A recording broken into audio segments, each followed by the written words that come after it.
Welcome back to SWAT Corps, the final bit of action now from the 18th running for the Passion for Speed Festival. In our first show, great to have all our regulars out here supporting this event as well, with food and lots to buy. It's G&H Transport Extreme Supercars now, and as has become tradition, the contemporary cars are in the house this weekend as well, with a whole new array and a couple of new boys and girls coming to play in this incredible stable of cars. Tuka Mechanicos will be out there once again in the big AMG Mercedes-Benz. Look out for Alwyn Steenkamp in the Jay's Consultant BMW, who surprised a lot of people by getting so high up after qualifying in the wet.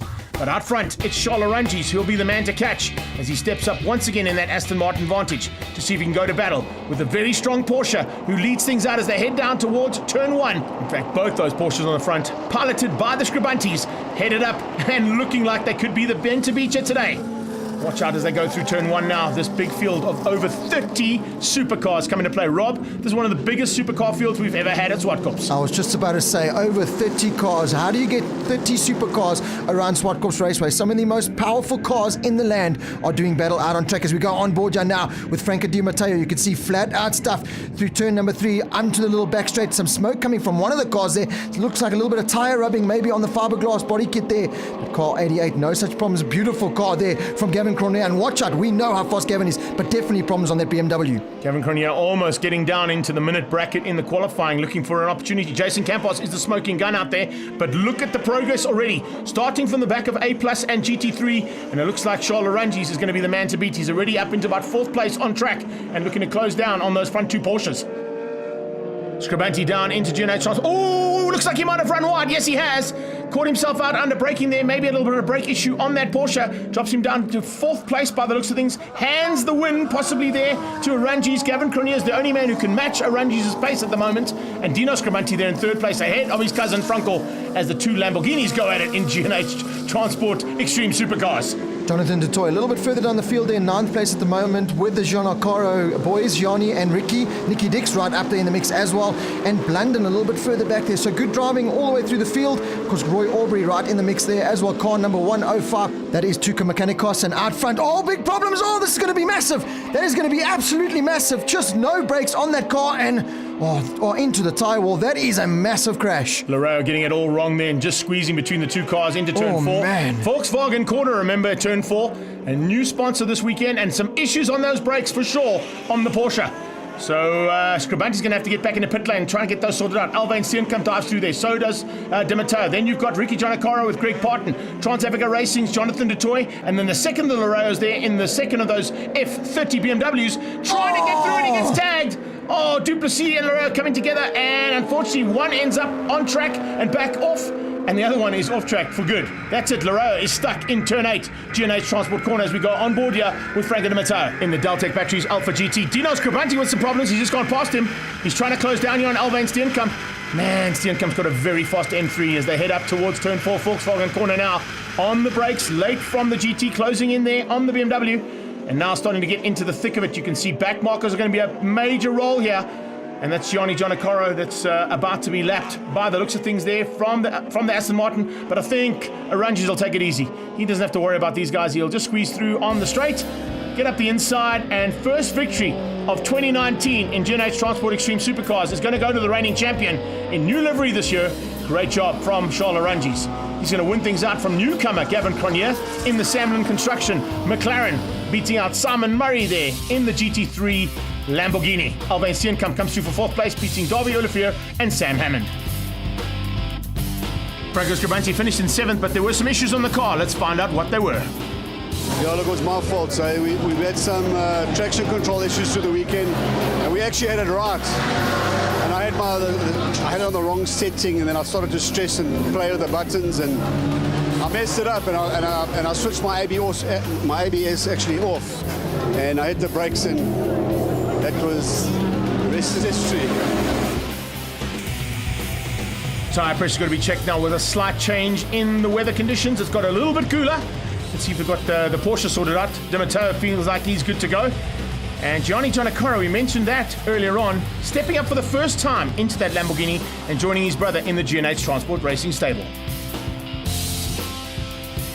The crowds are ready to go, and I think they're all on the edge of their seats to see what's going to happen now in the second heat of Extreme Supercars.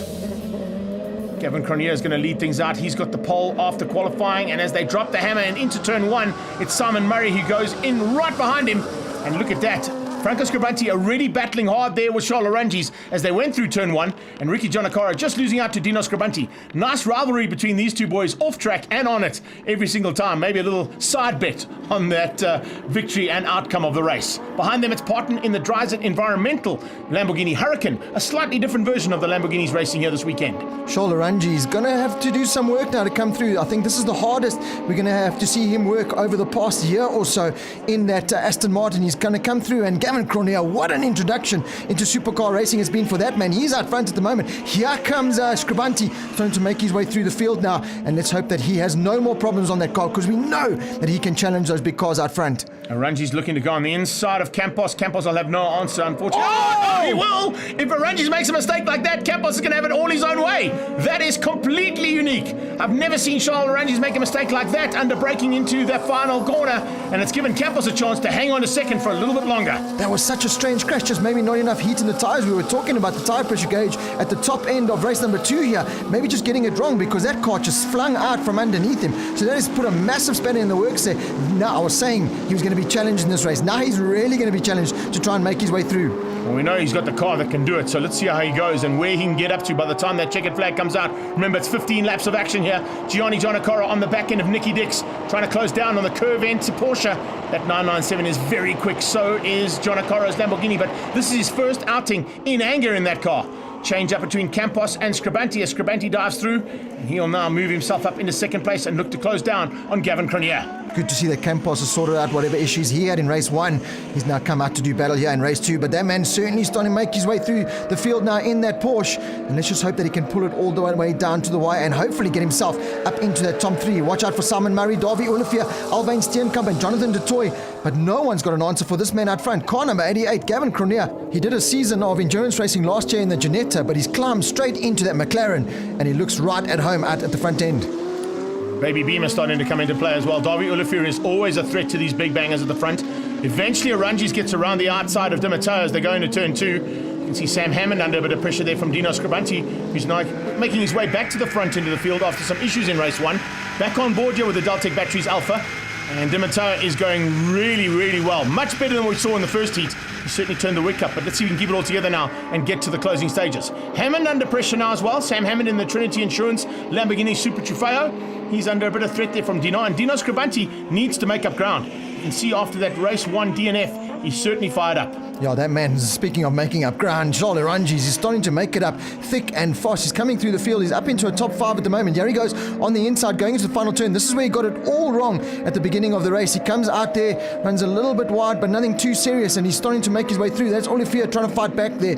But Orangis, can he get into the top 3? He's got enough laps. He's got the pace. Just cannot afford to make another mistake like that man. Giannacaro runs wide. Gianni Giannacaro. And so does Loreo. Loreo gets out of shape right in front of Greg Parton. Parton just did well to avoid that. And you can see just how close that was for the Huracan. Nearly going right into that combined BMW. Issues though for Di Matteo. Oh, commentator's curse. Sending him into the pit lane in the Alpha GT. There you go. Replay of Loreo getting out of shape into Compendium Insurance corner. The Dryzen Environmental Huracan climbed on the anchors. Unfortunately, he's got all-wheel drive. The Quattro system there helping him through turn 1 to avoid that crash. And you can see here, look at this, an awesome shot of this big field. Some aerial material going through turn 2. That's the kind of stuff we like to see in extreme supercars. Yeah, at the front end though, look at this. On to the inside of Parton, and the winner's going to go Cronier's way, Rob. Yeah, Gavin Cronier, what 8 days outing it's been for that man. Didn't quite pick it up in race number 1, but has stamped his authority in race 2. Franco Scribanti does look like no problems on that Porsche. Yes, he crosses the line there in second. We're going to wait and see in third. It is Charles Orangis recovering to third, ahead of Simon Murray, Davy Olivier and Alvain Steenkamp, your top 6 drivers. Let's catch up with Gavin Cronier now to find out how the day went. I knew if I could get away on that one and push hard on cold tyres, which is the strength that I have, I could maybe open the gap enough to put pressure on the other guys. I don't know what happened to the other guys behind me. I saw Charles spinning off on the first lap or the second lap, just looking at my mirrors, and I knew that I just had to keep my head down and keep pushing. It was Franco was coming in portions of the race, and in portions I was getting away. So I saw that I could then manage it, and it wasn't too much of a stress. So yeah, leaps and bounds of the car. We've made a lot of progress today, so I think there's more to come. And yeah, I think let's take it. It's the first race, so let's see what happens in the next one. Big action from the 18th running of the Passion for Speed Festival, and I think all the drivers and the crowd were entertained in a big way. We'll bring you more action the next time around. Before we go, let's have a quick chat to the big boss man from Swartkop, Peter de Tooy. I think some of the racing's been incredibly exciting, very close, full of anticipation. Yeah, we've had a number of incidents as well. I suppose that makes motor racing. So to see these cars in action, there's no driving aids. All of a sudden you find you got four wheels and a steering wheel, and halfway through the race your brakes go.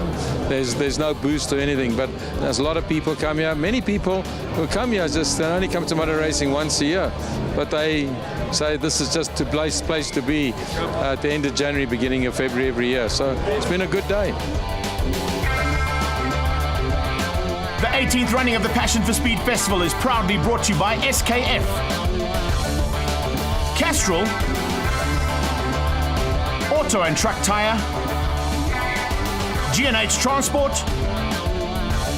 and Swartkop Raceway.